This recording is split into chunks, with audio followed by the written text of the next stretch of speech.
Wannan take cewa dakta dan Allah me ya kamata na yi don magance tumbi? Wallahi yana damuna. To a ƙarshen bidiyon nan zan sa muku sirrin magance tumbi, amma a farko bari mu fara jin menene shi tumbi ɗin, me yake kawo shi, sannan kuma wasu matsaltsalu zai iya kawo mutum. To shi tumbi da turanci ana iya kiransa da pot belly ko kuma abdominal obesity ko abdominal fat ko visceral fat da dai sauransu. Yana faruwa saboda taruwar kitse a cikin cikin ɗan adam. To abubuwan da za su iya kawo mutum tumbi sun haɗa da gado. Za ku ga wasu family ɗin kusan duka suna da tumbi.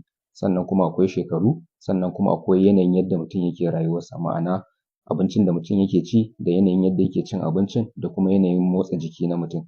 Sannan kuma akwai stress, wato matsi da takura da mutum yake ciki a rayuwarsa, sukan iya kawo mutum tumbi. Matsalolin da tumbi zai iya kawo mutum sun haɗa da hawan jini, ciwon siga, ciwon zuciya, ciwon ɓarin jiki, wasu daga cikin cancers, mutuwa da wuri da dai sauransu. Hanyoyin da mutum zai bi ya magance tumbi kusan duk addininmu ya koya mana su, wanda suka haɗa da kada mutum ya ringa take cikinsa tab duk lokacin da zai ci abinci, sannan ko mutum ya ringa yin azumi, sannan ko mutum ya ringa motsa jiki. Abinciccikan da mutum zai guje su ko kuma ya rage amfani da su sun haɗa da kayan zaƙi sosai.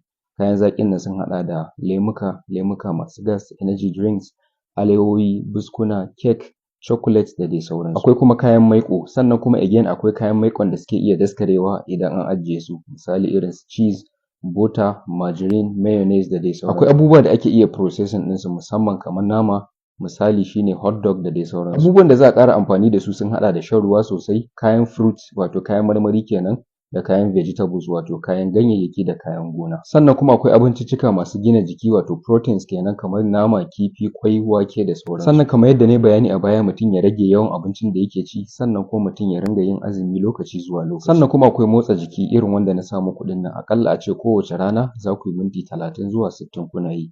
Aƙalla a ɗauki watanni ana yi, insha Allah za a ga amfanin haka. Sannan mutum ya guji duk wani matsi ko takura wadda take sa jikinsa ya ringa fitar da stress hormone wato cortisol kenan, wanda shi aikinsa yana sa mutum ya ringa cin abinci sosai kuma ya zamana ana ajiye kitse a cikin cikinsa. Sannan mutum ya ringa bacci daidai gwargwado, aƙalla kowace rana awa 6 zuwa 9.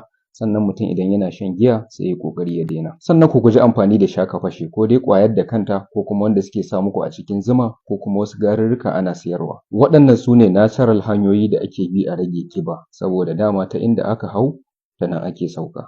Mutum ya ƙi bin hanyoyin nan don yana neman abu mai sauƙi, shi zai sa ya faɗa cikin matsala wajen neman magunguna wanda wasu sun yi tsada sosai mutum ma ba zai iya siya ba, wasu kuma daga ka sha za su baka matsala, wasu kuma idan ka sha ka rame ɗin daga ka daina sha kuma sai ƙibar ta dawo ta fita dama.